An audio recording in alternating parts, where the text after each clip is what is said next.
Welcome to Sweet Life Beat Life. We hope this video helps. You start by picking a pressure-sensitive brush and dialing size and flow down to 10-50% so corrections are gentle.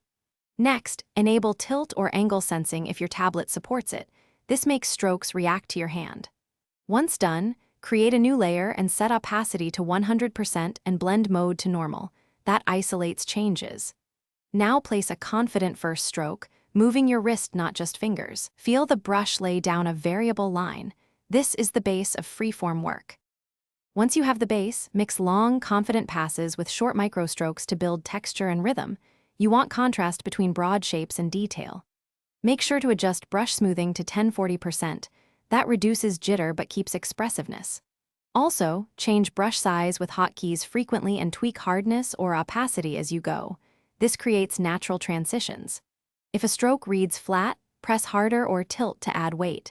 If it's too dark, lower opacity and retrace lightly for variation. To finish, refine shapes with selection and transform tools, or use liquify for subtle reshaping. This preserves your freeform feel while correcting proportion. Then add small edge highlights with a smaller, harder brush at 30-50% opacity to make forms pop. Once done, merge visible only when satisfied. If pressure or tilt stops responding, check your tablet driver and OS settings, review the brush sensitivity curve, and restart the app. That usually resolves input issues without losing work.